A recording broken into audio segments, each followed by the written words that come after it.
दिव्य दृष्टि खुलने की कि किस प्रकार से दिव्य दृष्टि खुली एक साधक की। ये घटना है एक साधक की दिव्य दृष्टि खुलने की।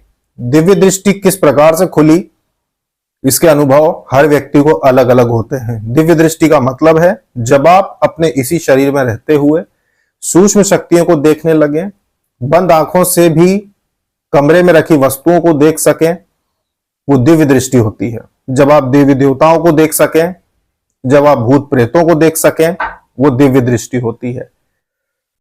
तो जो साधक थे उनको दिव्य दृष्टि कैसे प्राप्त हुई और दिव्य दृष्टि से क्या क्या चीजें आप देख सकते हैं, दिव्य दृष्टि किनकी खुलती है, ये सारी जानकारी आज हम आपको इस वीडियो में बताने जाएंगे। आप इसी दिक्कत है गले में, पर हम आपको आज जानकारी देते हैं कि दिव्य दृष्टि क्या होती है। तो नवरात्रि चल रही है, नवरात्रि का पावन समय चल रहा है और नवरात्रि के इन दिनों में आज दिव्य दृष्टि को समझिए, जितने भी हमारे नए साधक हैं, कि दिव्य दृष्टि क्या होती है। देखिए, आप सभी जानते हैं कि आज्ञा चक्र के विषय में आपने सुना होगा कि आज्ञा चक्र जागृत होना।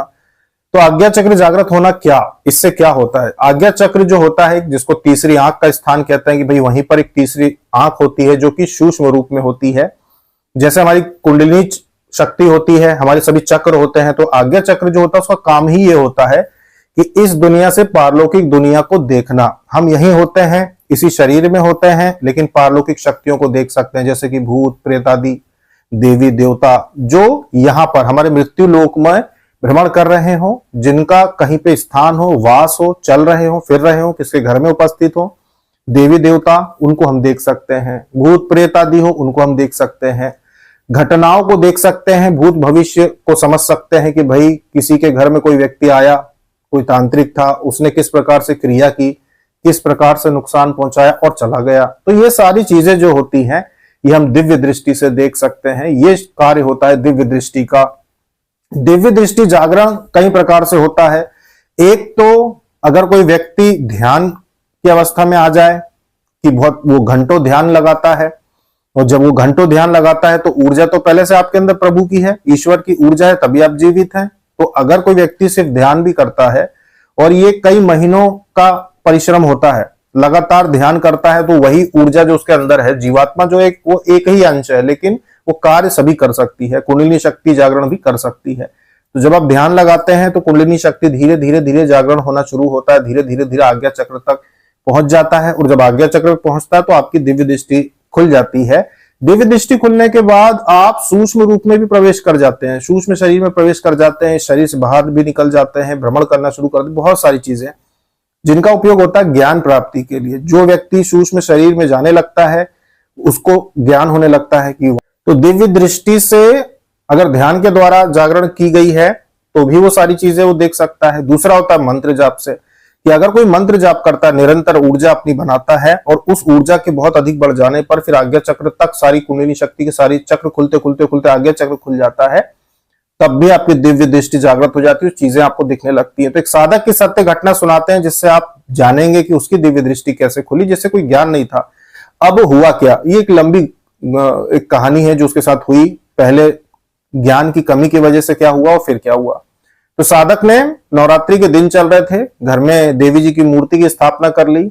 लगभग ये पहली बार ही उसने ऐसा किया था कि मूर्ति स्थापना की थी नवरात्रि में।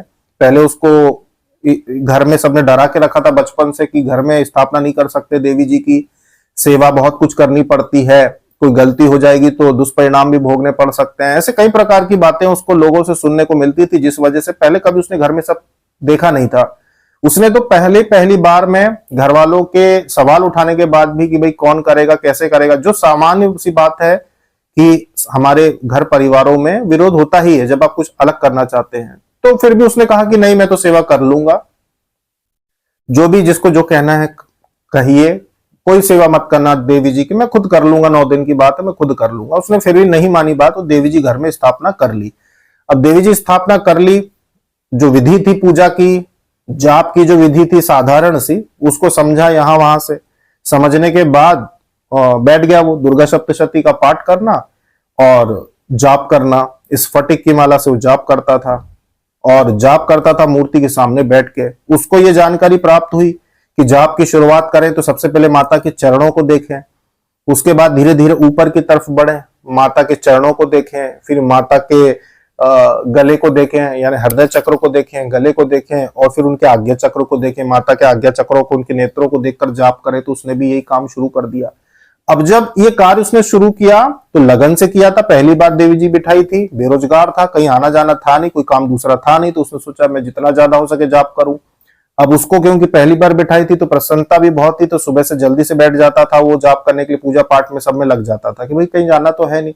सुबह उठ के 6 बजे से वो सारी तैयारी करके जाप करने बैठ जाता था 7 बजे तक, क्योंकि वो पूरी विधि विधान से करता था कि झाड़ू पोछा सब लगाना, उसके बाद बिल्कुल धुले हुए कपड़े पहनना प्रतिदिन, ये सारा वो करता था। तो 1 घंटा उसको लग ही जाता था। अब वो जब बैठा तो एक समय ऐसा हुआ कि जाप करते करते उसने देखा कि उसकी आंखें बंद हैं, लेकिन उसकी जो देवी जी की मूर्ति सामने रखी थी, बंद आंखों से भी उसको वो मूर्ति दिखी। जब उसको ये मूर्ति दिखी तो उसको समझ में नहीं आया कि ये क्या हुआ। उसको लगा शायद मेरी पलक खुल गई थी, ऐसी खुल गई होंगी और फिर मैंने झपक ली होगी। तो ऐसा कुछ सेकंड का मेरे साथ हुआ होगा कि मैंने खोली और देख ली, ऐसे जैसे होता है ना सांस रोकते हैं तो अचानक से सांस ले लेते हैं अपन, पता नहीं चलता। तो उसको लगा कि शायद मैंने अपनी पलक झपका ली होगी, इसलिए देवी जी की मूर्ति मुझे दिख गई। वो जाप करने लगा करने लगा करने लगा। फिर उसके साथ यही चीज हुई कि आंखें बंद थी, माला चल रही है, लेकिन अंदर से ही उसको देवी जी की मूर्ति दिखने लगी।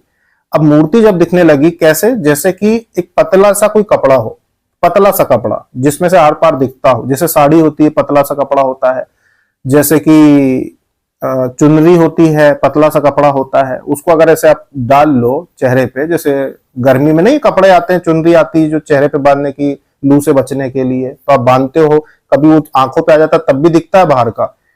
इसी प्रकार से उसको हल्का धुंधला देवी जी की मूर्ति दिख रही थी बंद आंखों से। तो उसको समझ में नहीं आया कि हुआ क्या। अब समझ में नहीं आया तो उसने जाप बंद कर दिया कि भाई हुआ क्या, ये अजीब सी चीज हुई। उसने जाप बंद कर दिया। उसको ज्ञान ही नहीं था कि दिव्य दृष्टि जैसी कोई चीज होती है या ऐसी कोई चीज दिखाई दे सकती है, तो उसने वो चीज बंद कर दी। दुर्गा सप्तशती करता रहा वो। फिर उसको संपर्क हुआ किसी व्यक्ति से, उस व्यक्ति से संपर्क हुआ, उसने बताया कि गुरुजी मेरे साथ ये स्थिति हुई, ये क्या था, मुझे तो कुछ समझ में नहीं आया कि क्या था, सही था गलत था क्या था ये। तब उसको पता चला कि भाई ये दिव्य दृष्टि खुलने का संकेत था कि आपकी दिव्य दृष्टि खुली थी उस समय, और ये खुली ही अभी भी उसी स्थिति में आप आगे नहीं बढ़ पाए। अब वो ऊर्जा उठी, आपको दिखा, अब उसको हमेशा उठा के रखना है, यानी कि दिव्य दृष्टि पूरी तरह से खोलना है। तो फिर से आप लगन से वही चीज करो जो उस समय कर रहे थे। अब उस समय क्या था, उसने देवी जी बिठाई थी, पूरी श्रद्धा से उनकी सेवा कर रहा था, तो देवी की कृपा भी हुई, ऊर्जा भी बढ़ी। अब जब दोबारा उसने ये करने का प्रयास किया कि मैं दोबारा करता हूं तो मेरी दिव्य दृष्टि खुल जाएगी, तो उसने दोबारा ये चीज की, पर इस बार वो चीज नहीं दिखी उसको, इस बार उसको नहीं समझ में आया कुछ। तो उसको बहुत पछतावा हुआ कि उस समय जब पता नहीं था, ज्ञान नहीं था, तो मुझे दर्शन हुए थे, इस प्रकार से दृष्टि खुल रही थी मेरी, और अभी मुझे जब ज्ञान हो गया है, मुझे समझा चुके हैं गुरुदेव, अब मुझे दिख नहीं रहा है। तो वो बहुत परेशान हो गया कि ये कैसे क्या करे। फिर उसने अपने गुरुजी से कहा कि भाई मुझे तो अब कोई अनुभव नहीं हो रहा, पहले तो हो रहा था जो हुआ था नवरात्रि में, पर अब तो कुछ नहीं हो रहा। फिर उसको कहा कि भाई देखो नियमित रूप से अब ये चीज तुम करो, हर दिन मंदिर जाओ, दुर्गा सप्तशती घर आके पढ़ो, मंदिर में भले कुछ मत लेके जाओ घर से, बस दर्शन करके आ जाओ, और घर में आके दुर्गा सप्तशती पढ़ो, आरती करो, उनका जाप करो, ये सारी चीजें करो। तो फिर उसने ये निरंतर किया, और इस बार उसको कई महीने लग गए, कई महीने लग गए। वो फिर से उस स्थिति में आ गया कि उसको माता के न सिर्फ दर्शन होना शुरू हो गए, आज्ञा चक्र में देवी जी के दर्शन होना शुरू हो गए, बल्कि उसकी दृष्टि वाकई में खुल गई। वास्तव में वो जब जो भी देखना चाहता उसको वो दिखने लगा। उसने गुरुदेव से कहा कि मुझे कोई सवारी तो आती नहीं, शरीर में कोई देवी देवता तो है नहीं, अब मुझे चीजें दिख जाती तो मैं क्या करूं। तो उनको कहा देखो क्योंकि कोई सवारी नहीं है, क्योंकि कोई बड़ी सिद्धि तुम्हारे साथ में नहीं है, सिर्फ दृष्टि आपने खोल ली है, इसलिए इसके ऊपर कभी भी बंद हो सकती है। कोई भी नकारात्मक चीज का झपट्टा लग गया, कोई भी प्रभाव पड़ेगा तो ये बंद हो सकती है। इसीलिए अब तुमको सावधानी से रखना होगा कि किसी को बताना नहीं इस विषय में कि आप देख सकते हो, और आपको ये चीजें दिखाई देती हैं, किसी को बताना नहीं, और अपनी साधना भक्ति जो है ऐसे ही करते रहना। तो फिर उन्होंने वही किया, किसी को बताया नहीं कि मैं चीजें देख सकता हूँ या मुझे ये चीजें ऐसी समझ में आती हैं, और वो अपनी भक्ति और पूजा पाठ करते रहे। हालांकि फिर आगे चल के ये चीज हुई कि उन्होंने गुरु धारण नहीं किया। जानकारी तो ली गुरु बना के, किसी को भी की जानकारी ले ली, गुरु धारण नहीं किया। उन्होंने कोई उग्र शक्ति को सिद्ध नहीं किया, जैसे माता काली है, भैरव जी हैं, इनका किसी का सहारा नहीं मिला उनको।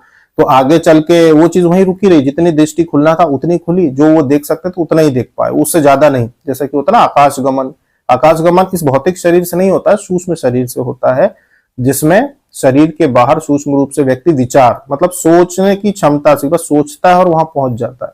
इस गति से व्यक्ति जाता है, कुछ सेकंड में कई 100 किलोमीटर पार कर सकता है। जैसे कि 1000 किलोमीटर दूर कोई व्यक्ति उसके घर में बैठा है और कोई व्यक्ति देखना चाहता है उसके घर में कि क्या है, भूत प्रेत है घर में, देवी देवता है या कोई क्रिया है, तो बस वो आंखें बंद करके सोचेगा और उसके घर में उतर जाएगा। ऐसे ऊपर से ऐसे दीवार बीच में नहीं आती, ये दीवार विवार सब पारदर्शी, कुछ भी बीच में नहीं आता, वो ऐसी छत में से उतर जाता है, खड़े हो जाएगा बीच घर में और चारों तरफ ऐसे देखेगा कि कोई भूत प्रेत है नहीं है, देवी देवता है नहीं है, और फिर 1 सेकंड में वापस अपने शरीर में आ जाता है। रहता शरीर में ही है, बस विचार की शक्ति से, सोचने की शक्ति से उसके घर में पहुंच जाता है। तो ये चीज होती है सूक्ष्म शरीर में प्रवेश करना कहीं भी। और सूक्ष्म शरीर में पैर नहीं दिखाई देते। जब सूक्ष्म शरीर में व्यक्ति होता है उसके पैर नहीं, जैसे जीनी होता है, जीनी आपने पहले बचपन में कार्टून देखे होंगे जिसमें जीनी होता है जिसके नीचे पैर नहीं होते, नीचे से पूंछ जैसी होती है, तो ऐसे नीचे धुआं जैसा होता है, नीचे पैर नहीं दिखाई देते जब आप सूक्ष्म शरीर में होते हैं, ऊपर ऊपर से आप दिखाई देते हैं।